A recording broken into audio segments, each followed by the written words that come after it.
Assalamualaikum warahmatullahi wabarakatuh. Selamat datang di channel Muhammad Samsudin.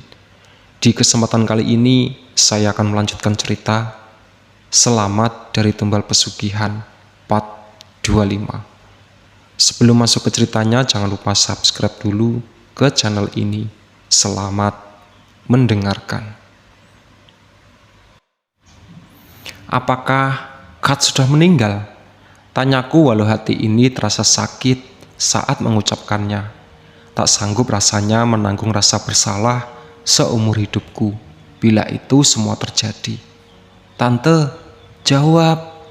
Ucapku meninggalkan suara. Sejak tadi Tante Maria hanya masih diam saja. Dia sudah nggak ada di rumah sakit ini, gila.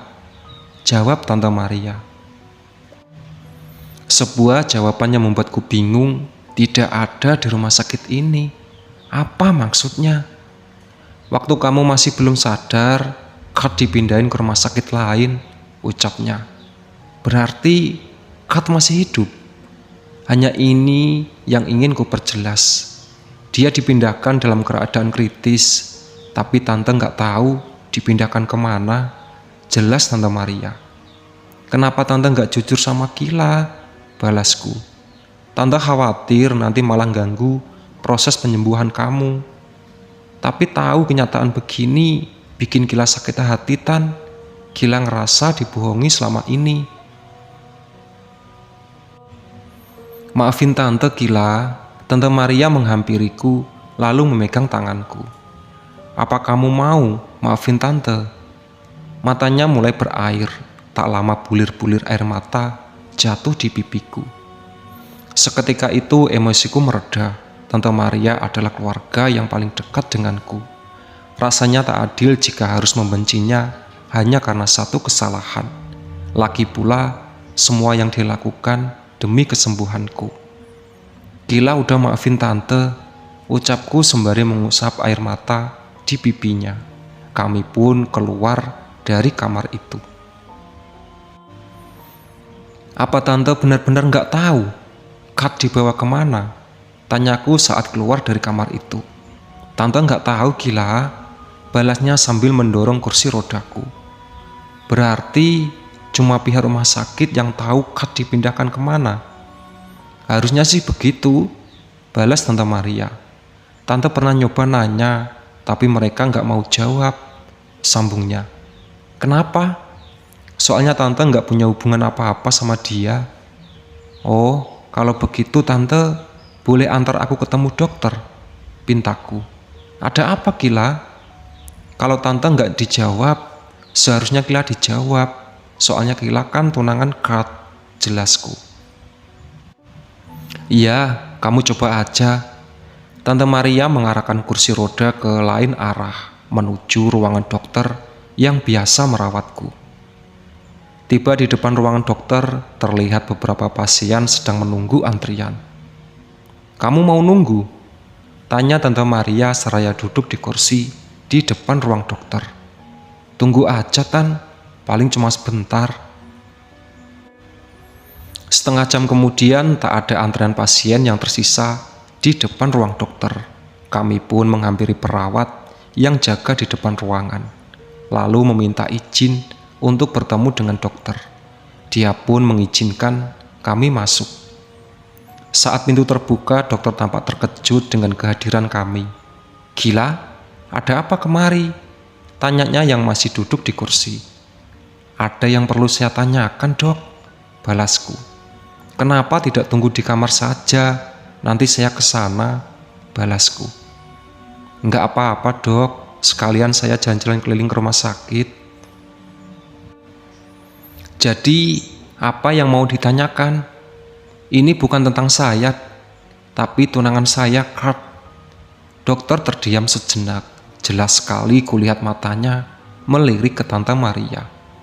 Dia udah tahu, ucap Tante Maria memecah keheningan. Saya pengen tahu kemana Kat dipindahkan, ucapku.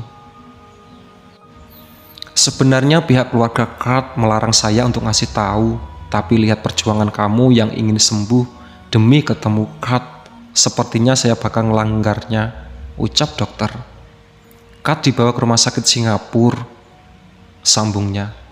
Kenapa dia nggak dibawa ke Jerman? Tanyaku.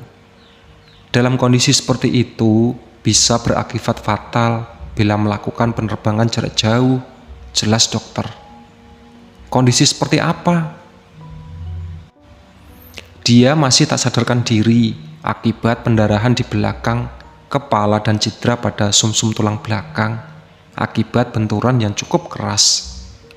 Apa kemungkinan terburuk pada terjadi, dok? Jujur, aku tak sanggup membayangkan hal-hal buruk terjadi pada Kat.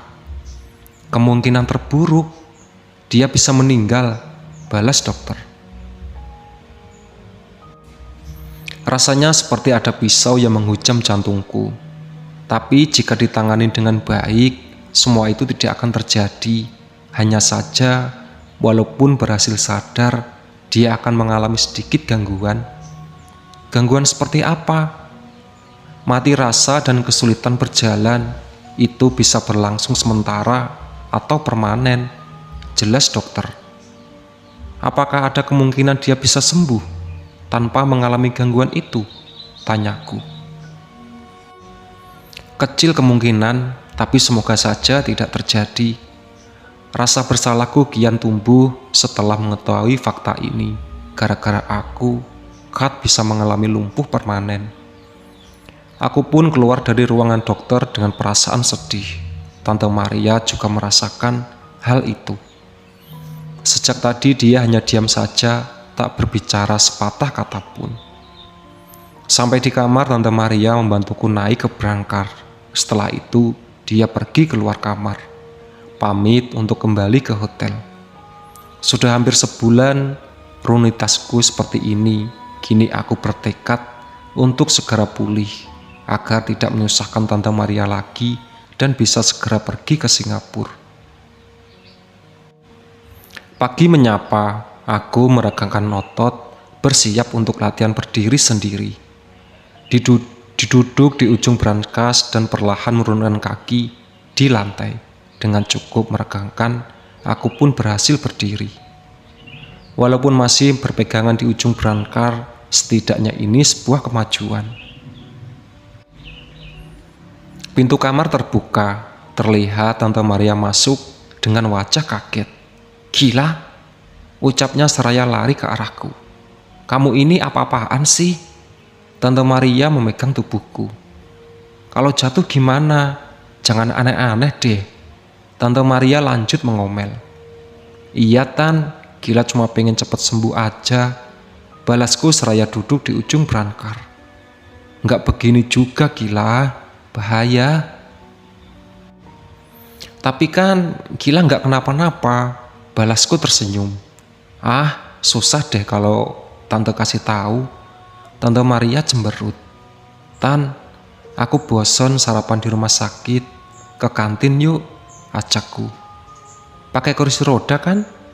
Iya, masa jalan kaki, bisa oleng entar Gila. Tante Maria membantuku duduk di kursi roda. Kami pun pergi keluar kamar menuju kantin. Di kantin banyak sekali pilihan makanan, sempat bingung.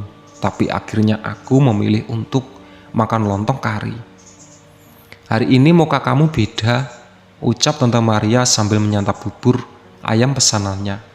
Beda gimana? Balasku. Kelihatan seneng aja, sering senyum. Padahal kemarin habis marah-marah. Gini Tan, kemarin pikiranku tuh rasanya nggak tenang. Terus mikirin Kat. Itu bikin Gila susah tidur. Sampai di suatu titik Gila mikir, kalau begini terus malah bisa bikin tambah sakit. Ujung-ujungnya jadi nggak sembuh-sembuh dan makin lama ketemu sama Kat. Jadi sekarang Gila nggak mau berpikir macam-macam, fokus untuk penyembuhan dulu, jelasku. Iya, itu yang Tante maksud kemarin. Kamu harus fokus ke penyembuhan dulu, balas Tante Maria. Lagian Tan, aku juga nggak enak, nggak tega lihat Tante sebulan ini tinggal di hotel. Nggak usah dipikirin. Tante sih nggak apa-apa. Kami pun lanjut mengobrol sambil menyantap sarapan masing-masing. Setelah itu, kembali ke kamar untuk beristirahat dan bersiap-siap untuk terapi. Itulah sahabat cerita dari Selamat dari Tumbal Pesugihan. Ditunggu part selanjutnya. Oke.